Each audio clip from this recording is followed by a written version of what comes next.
Cantando hinos, entendendo o cântico de hinos. Gostaríamos de considerar agora o assunto de cantar hinos. Precisamos instruir os novos crentes a como cantar hinos. A semelhança da oração, que frequentemente é negligenciada, talvez ainda mais seja o cântico de hinos. Número 1. Conheça os hinos. Desejamos afirmar que nosso intento não é transformar os irmãos e as irmãs em músicos. Isso seria puramente mundano. O que gostaríamos, entretanto, é que possam conhecer os hinos que cantam. Consideramos isso ser algo de grande importância. Numa reunião, aqueles que cantam mais alto são frequentemente aqueles cujos corações são menos tocados. Nosso objetivo não é produzir vozes afinadas nem boa música, mas queremos diante de Deus apreciar o próprio hino. Número 2. Cultive um sentimento delicado. Na Bíblia encontramos que além de profecias, história, doutrinas e mandamentos, há também hinos.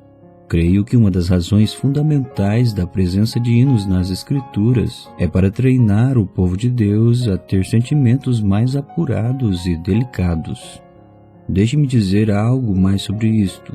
No que se refere ao sentimento humano, temos sentimentos delicados e rudes. Quando uma pessoa está zangada, ela manifesta um sentimento rude.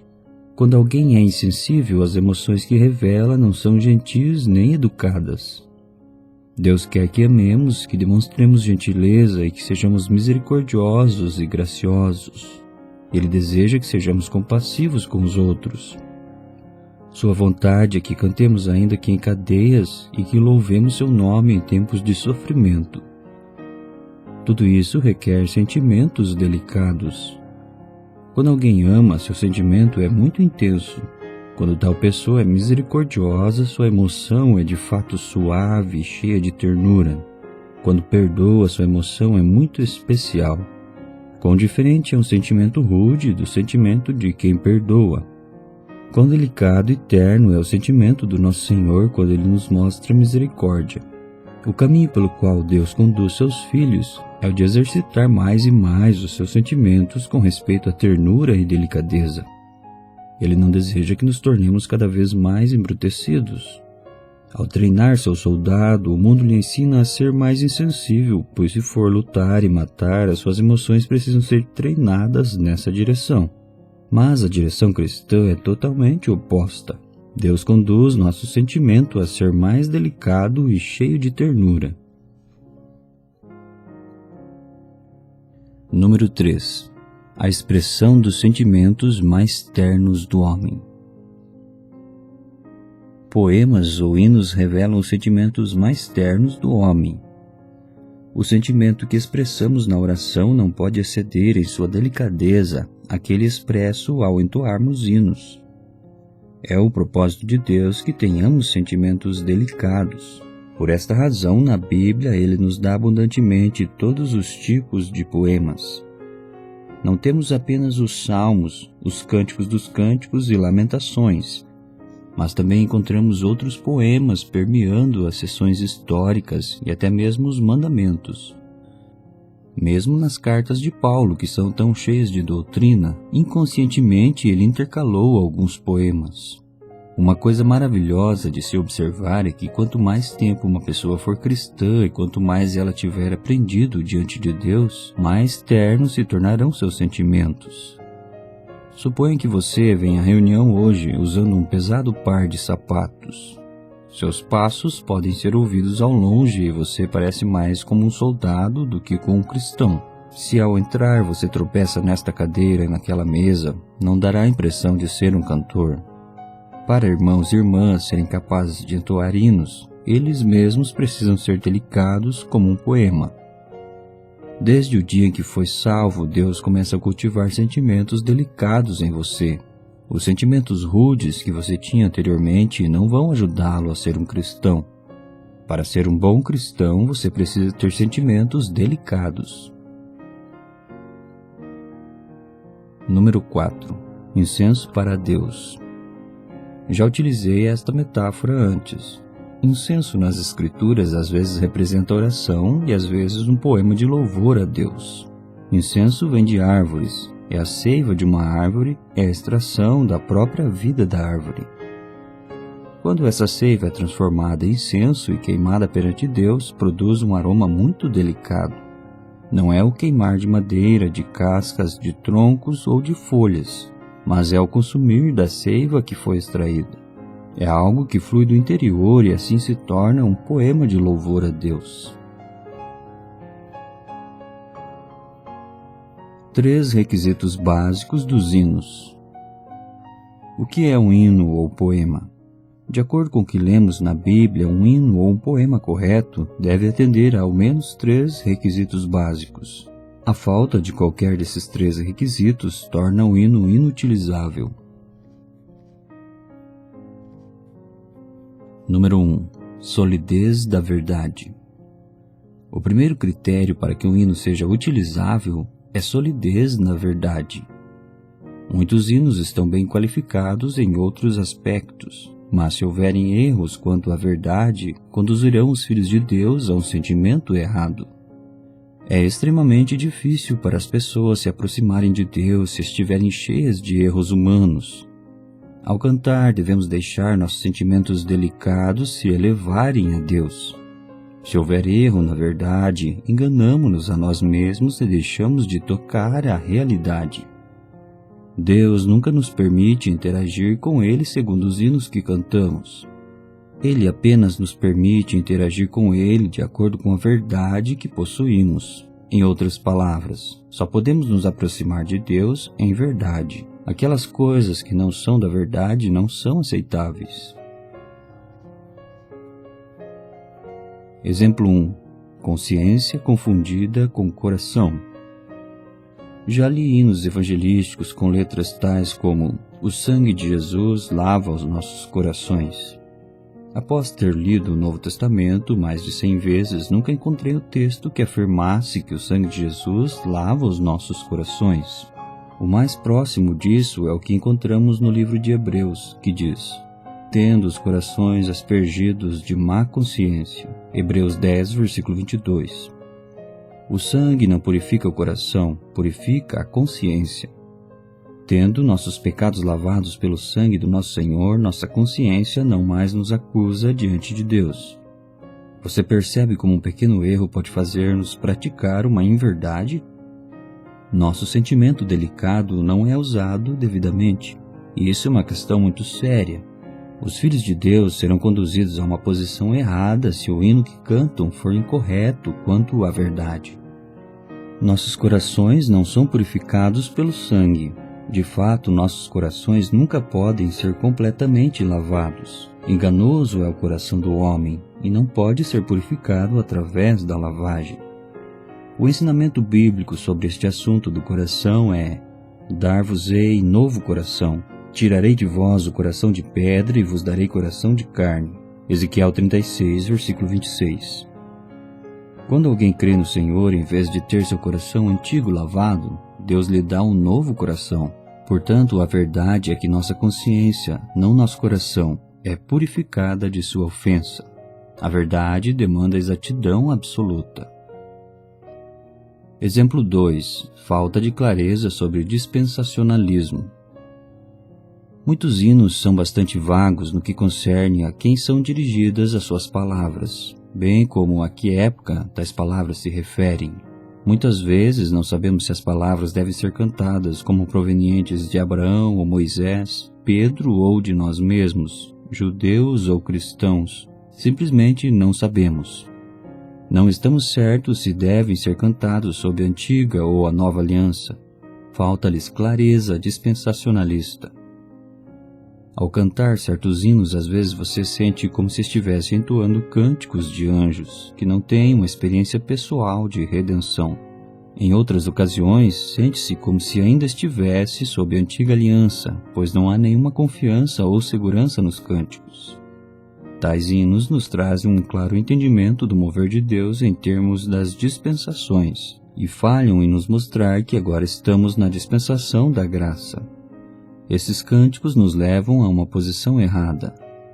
Conheço 1 ou 2 hinos que só deveriam ser cantados por aqueles que nunca pecaram e que não têm necessidade do sangue. Devido a esse tipo de engano, precisamos notar a exatidão da verdade dispensacional, sem a qual hino algum pode ser considerado utilizável. Exemplo 3. Falta de confiança cristã. Muitos hinos foram escritos sem segurança cristã. Cantá-los torna-se muito difícil. Eles expressam a esperança, o forte desejo e a busca da salvação, mas não há traços da confiança que normalmente um cristão deveria possuir.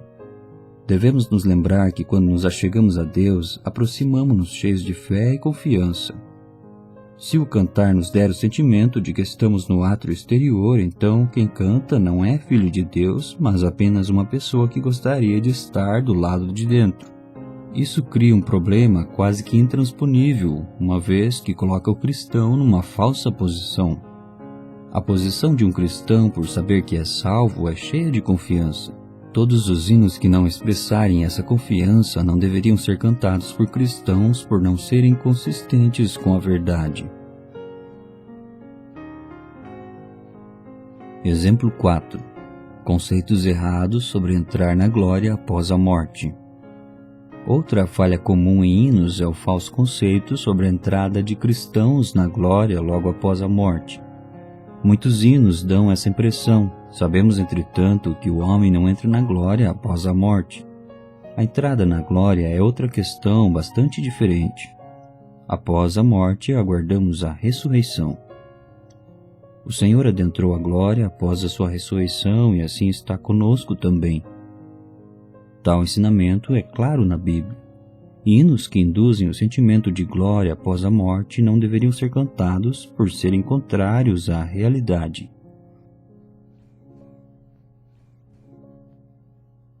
Número 2. Forma e estrutura poéticas. Todo bom hino deve possuir forma e estrutura. Um hino deve ser poético. Se a verdade for precisa, mas a forma não for poética, ele não pode ser considerado um bom hino. Solidez, na verdade, apenas não é suficiente para se produzir um hino. Precisa haver forma e estrutura poéticas. Um hino não deve ter a forma de um sermão. Como poderíamos cantar um sermão? Lembro-me que certa vez discuti com um irmão a respeito de um hino cujo primeiro verso era: "O Deus verdadeiro criou os céus, a terra e os homens." Isso poderia ser bom para um sermão, mas seria difícil de cantar. Se tal verso fosse dado a Davi, tenho certeza de que ele teria preferido lutar contra Golias a cantá-lo. De fato, soa mais como uma luta contra Golias. O sentimento é bastante rude, é doutrinário e não poético. Na Bíblia, nenhum dos salmos são rudes. Pelo contrário, são sobremaneira delicados. Cada um foi escrito em forma e estrutura poéticas. O pensamento de Deus é ali expresso com palavras poéticas. Ao se escrever um hino, não é apenas a métrica que conta, mas todo o cântico deve ser escrito poeticamente.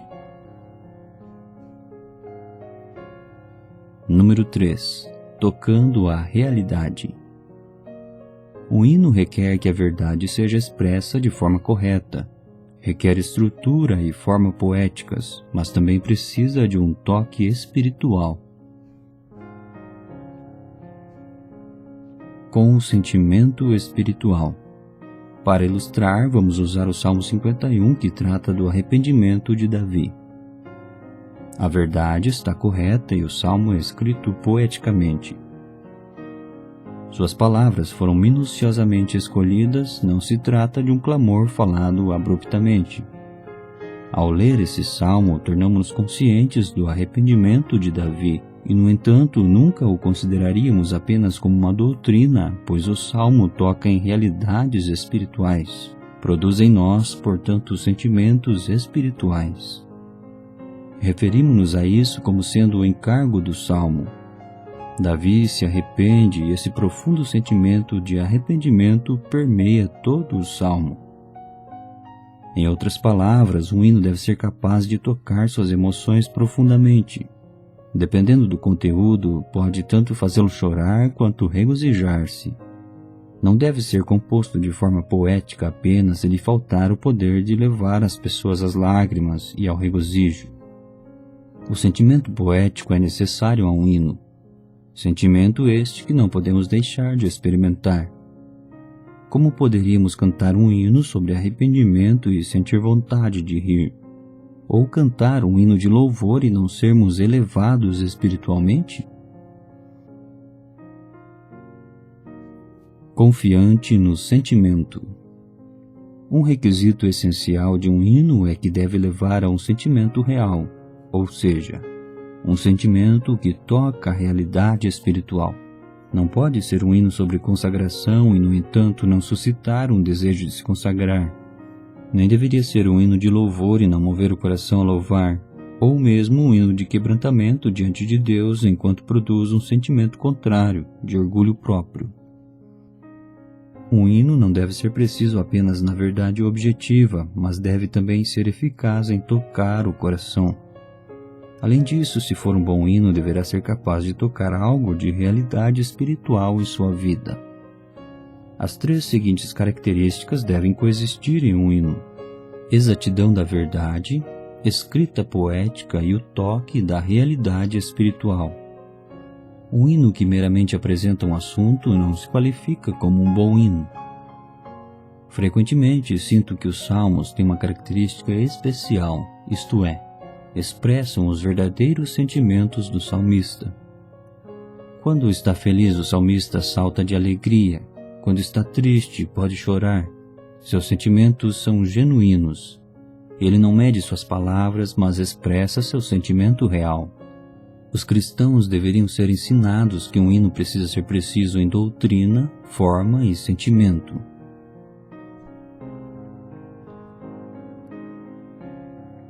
Três tipos diferentes de hinos.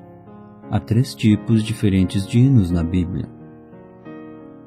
Número 1. Hinos dirigidos a Deus. O principal objetivo de um hino é ser cantado para Deus. Portanto, a maioria dos salmos no Antigo Testamento pertencem a esta categoria. De fato, a maioria dos hinos deveriam ser dirigidos para Deus. Número 2. Hinos dirigidos a homens. Provérbios também é um escrito poético, mas é de um tipo diferente, pois é dirigido aos homens. Entre os cristãos, entretanto, hinos como tais deveriam ser limitados em número. Apesar de haver alguns salmos dirigidos a homens, a grande maioria é dirigido a Deus. Nas últimas décadas, as chamadas músicas sacras têm se tornado extremamente populares. Todavia, por serem direcionadas aos homens, essas músicas sacras não deveriam ocupar um lugar muito proeminente na igreja. Se houver muitos hinos desse tipo, eles destruirão a proporção correta estabelecida pela Bíblia. Falando de forma geral, hinos deveriam ser direcionados a Deus. Hinos direcionados a homens são permitidos apenas em pequeno número. Permitir muitos destes seria contrário ao significado dos hinos. Hinos de louvor, de ações de graças e de oração são todos direcionados a Deus. Hinos evangelísticos e de exortação pertencem à segunda classe e são direcionados aos homens. Número 3. Cânticos dirigidos ao eu. Na Bíblia, especialmente no livro de Salmos, encontramos um terceiro tipo de hinos, que não são entoados nem para Deus nem para os homens, mas para o eu. Em vários lugares há expressões como "ó minha alma". É a minha comunhão com a minha alma diante de Deus. É a comunhão do meu eu com o meu coração. É a consideração ou comunicação do meu coração com o meu eu. Todos aqueles que conhecem a Deus e têm comunhão com Ele vão compreender essa questão de comunhão com seus próprios corações. Portanto, nessa terceira categoria de hinos, tenho comunhão comigo mesmo e consulto o meu coração. Canto para mim mesmo, chamando-me e despertando-me. Tomo decisões e recordo-me. Normalmente, ao fim de tais hinos, somos levados até Deus, pois uma pessoa espiritual não consegue ter comunhão consigo mesma por muito tempo sem ser atraída para Deus. A comunhão com seu próprio coração torna-se invariavelmente comunhão com Deus. Exemplos dos Salmos. Deixe-me ilustrar esses 3 tipos de hinos usando os Salmos. Salmos dirigidos a Deus. Sem qualquer dúvida, o Salmo 51 é direcionado para Deus.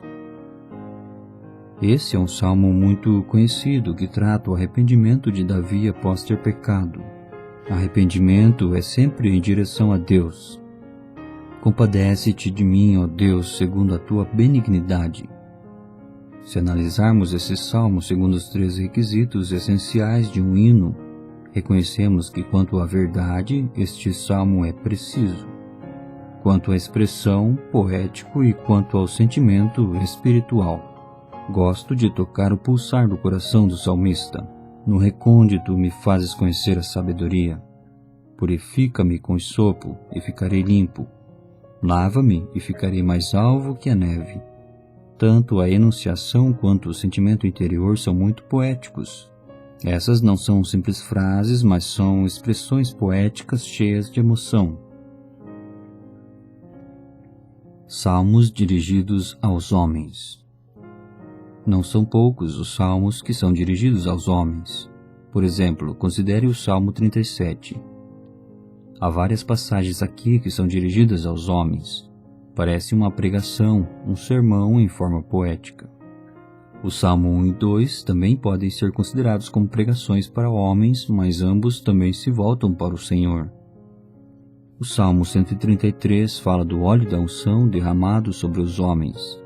Oh, como é bom e agradável viverem unidos os irmãos. É como óleo precioso sobre a cabeça, a qual desce para a barba de Arão, e desce para a gola das suas vestes. Soa como um sermão, mas verdadeiramente é um poema. Salmos dirigidos ao eu. O terceiro tipo de salmo trata da comunhão com o próprio coração.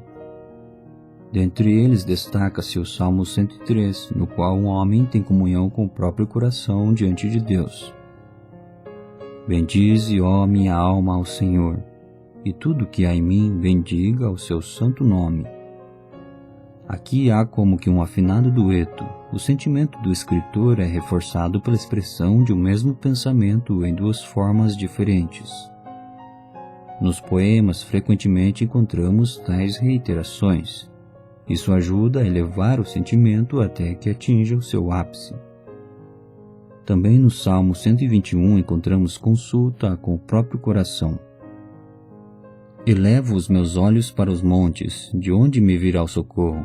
O meu socorro vem do Senhor que fez o céu e a terra. É o próprio salmista que faz e responde à pergunta. É a comunhão e consulta de si mesmo com seu coração perante Deus. Exemplos dos hinários. Deveríamos estudar cuidadosamente os hinos que cantamos.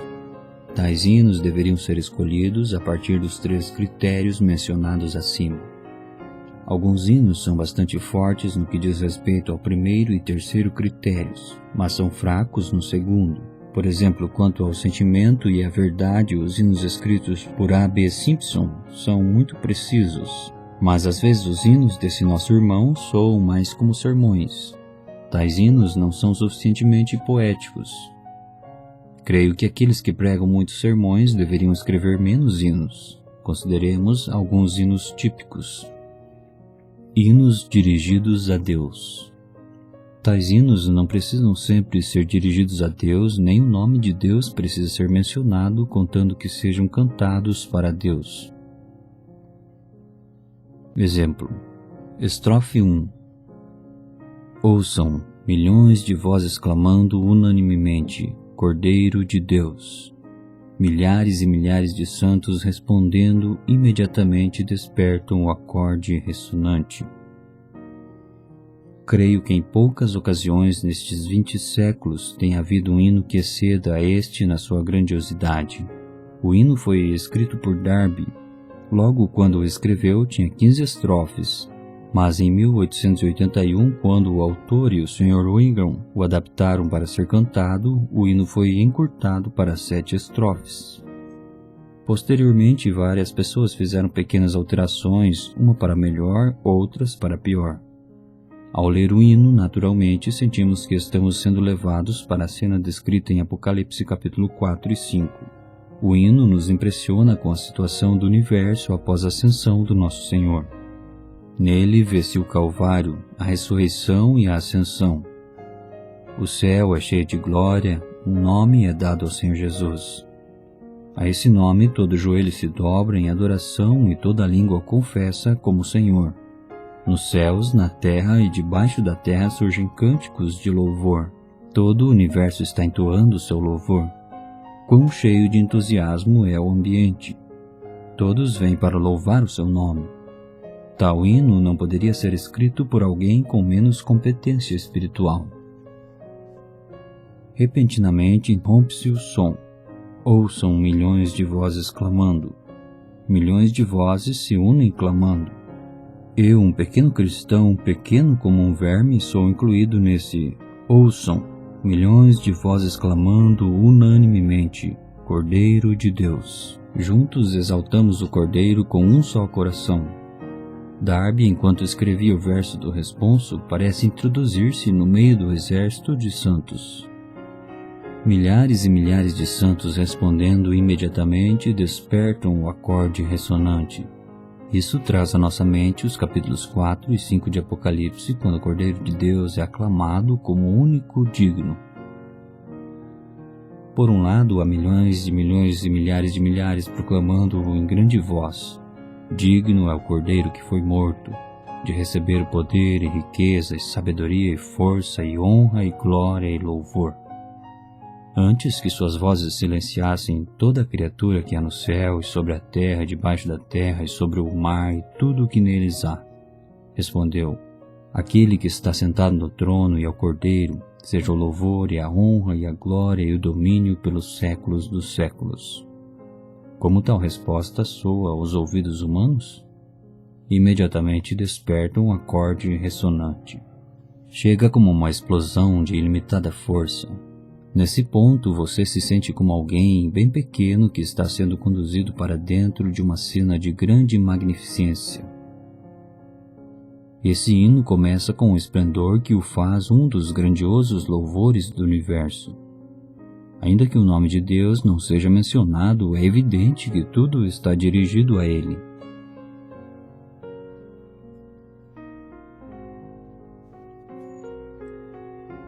Estrofe 2. Louvem ao Cordeiro, o coro conclamando. Reúnam-se todos no céu. Cada língua ao longe participando clamorosamente ressoa o cântico sem fim. Uma estrofe segue próximo à outra. Louvem ao Cordeiro. Vem de todos os lados. Todos no céu se unem como um único propósito de cantar louvores. Isso nos leva ao pensamento de Filipenses 2, onde toda língua confessa que Jesus Cristo é o Senhor. A declaração é ouvida em toda parte e ressoa em todo o universo. Estrofe 3. Incenso agradável este ascende continuamente ao trono do Pai. Todo joelho dobra-se diante de Jesus, é um todo o propósito no céu. Das vozes mencionadas na primeira estrofe, passando pelas línguas, segunda estrofe, o hino prossegue para o incenso agradável que sobe até o trono do Pai, terceira estrofe. Não apenas todos os lábios proclamam louvor, mas também cada coração se eleva como incenso dirigido a Deus. O Cordeiro de Deus está nos lábios de todos e o Pai está em cada coração. A cena parece afirmar que a redenção e a salvação são uma, pois são de fato inseparáveis. O plano e a obra consumada são indivisíveis. O Pai nos dá o seu Filho unigênito e agora os nossos corações voltam-se totalmente para Deus. Louvores irrompem de corações gratos e acendem como incenso para Deus. Louvor apenas não é suficiente. Dos lábios somos levados aos joelhos. Toda língua confessará e todo joelho se dobrará. Quão poético é o verso que se segue. É um todo o propósito no céu. Isso não é uma pregação, mas é o sentimento delicado de alguém cujo coração é elevado até o Pai e cuja língua e joelhos respondem ao Filho. Há um suspiro de alívio sendo expresso ao perceber que todos os propósitos no céu são de fato um só. Estrofe 4. Todas as resoluções do Pai reivindicam ao Filho honras iguais. Do Filho todo o esplendor radiante faz conhecida a glória do Pai. Aqui tocamos o Filho bem como o Pai. Glória é a essência interior e o esplendor é a manifestação exterior. Aquilo que o Pai tem é glória, mas quando sua glória é manifestada no Filho, isso é esplendor. A glória do Pai é o esplendor do Filho e o esplendor do Filho é o irradiar da glória do Pai. Quem conhece a Deus entende essa relação íntima entre o Pai e o Filho. As resoluções emanam do interior, mas são utilizadas para reivindicar honra igual ao Filho. Essa não é a obra do Pai, mas é a sua reivindicação, o seu plano. O que é que a sabedoria do Pai decidiu fazer? Decidiu mostrar ao mundo que o Filho tem honra igual. Estrofe 5. Pelo Espírito que permeia todas as coisas, inumeráveis multidões ao redor do Cordeiro, coroado de luz e júbilo inacessíveis, aclamam-no como o grande Eu Sou. Aquele que tiver tocado o Pai e o Filho continuará e tocará o Espírito, pelo Espírito que permeia todas as coisas. Quando o Espírito Santo vem, ele permeia todo o universo. Ele coroa todas as coisas com luz e júbilo e inspira a todos a aclamar o grande Eu Sou. Qual é a fonte de sua alegria inacessível? É o grande Eu Sou, a quem saúdam. Somos assim conduzidos para a eternidade e a eternidade é trazida a nós. Deixe-me dizer-lhe, este é de fato um cântico de gozo e também é um grandioso cântico. Estrofe 6. Agora toda a criação jubilosa repousa em descanso sereno. Abençoada na salvação plena de Jesus, não mais conhece tristeza ou servidão. Parece que o escritor para e observa as multidões que cercam o Cordeiro ao redor. O que é revelado nas faces dos que cantam? É o gozo da nova criação que agora repousa serena. Todos são abençoados na completa salvação do Senhor. Tristeza e servidão tornaram-se coisas do passado. Todos os problemas foram solucionados e todos estão imersos em júbilos e no repouso da sua plena salvação. Estrofe 7.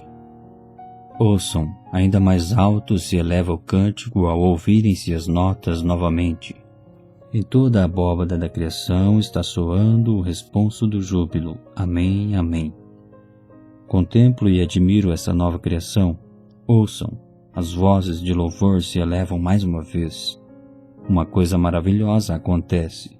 O responso do júbilo. Amém, amém. De todo o universo ouve-se a voz de louvor e de todo lugar vem o responso Amém. Hinos dirigidos a homens. Vamos escolher um verso e um estribilho de um hino de Simpson e o outro de Flint como representativos desse tipo de cântico. Exemplo 1. Ouçam, uma voz do céu proclamando, está consumado. Em eco, a fé repete clamando, está consumado. Ouça a mensagem vinda do trono, reivindique a promessa incrédulo. Deus falou, está consumado. A fé respondeu, está consumado. A oração cessou, começou o louvor. Aleluia, está consumado. A.B. Simpson. Ouçam, uma voz do céu proclamando, está consumado. Isto é muito majestoso. Em eco, a fé repete clamando, está consumado. É um tanto quanto comum. A primeira linha do coro, ouça a mensagem vinda do trono, não soa como poesia. Mas o que se segue é realmente bom. Reivindique a promessa incrédulo. Reivindique. É como se você se chegasse a Deus e reivindicasse algo para si. Quão apropriada é esta palavra. Deus tem dito, está consumado. Fé tem respondido, está consumado. Estas são expressões fortes. O próximo verso é muito precioso quanto à verdade. A oração cessou, o louvor começou. Naturalmente, a conclusão é: Aleluia, está consumado. Exemplo 2. Estrofe 1. Ainda que vacilemos, ele permanece firme e todas as suas palavras são garantidas. De eternidade a eternidade, suas promessas permanecem. Estrofe 2. Ainda que nos afastemos, ele não nos abandona, mais verdadeiro que um amigo terreno. Ele nunca falha a nossa confiança, pois tendo-nos amado, ele nos ama até o fim. Estrofe 3. Até o fim dele duvidamos e o negamos, nós o ferimos, esquecemos, colocamos algum ídolo terreno entre nós sem um leve pesar. Estrofe 4. E quando cai e desmorona em angústia, buscamos esse amigo imutável. Ele nos recebe, conforta e perdoa, e nos ama até o fim. A.J. Flint. Esse hino foi escrito por N. Johnson Flint e é dirigido aos homens. Sua composição é bastante poética, suas verdades precisas e seu sentimento é profundo. As palavras que ela usa são bem cristãs. Não há qualquer indício da mais leve alteração de expressões mundanas. A última estrofe atinge o ápice, e quando cai o ídolo terreno e desmorona, o ídolo que erigimos deu em nada, e em angústia buscamos esse amigo imutável, o amigo que havíamos esquecido. Ele nos recebe, conforta e perdoa e nos ama até o fim. Isso atinge o ápice, pois quando o Senhor nos recebe de volta para si mesmo, ele nem sequer menciona o passado. É como se nada houvesse acontecido. Quão poético, quão verdadeiro e quão sensível. Note também as duas frases, até o fim, na segunda e terceira estrofes. Primeiramente, nunca falha nossa confiança, pois tendo-nos amado, ele nos ama até o fim. E então, até o fim, nós duvidamos dele e o negamos, nós o ferimos, esquecemos. Ela repete como o Senhor nos ama primeiro e depois volta-se para o nosso problema de infidelidade a ele.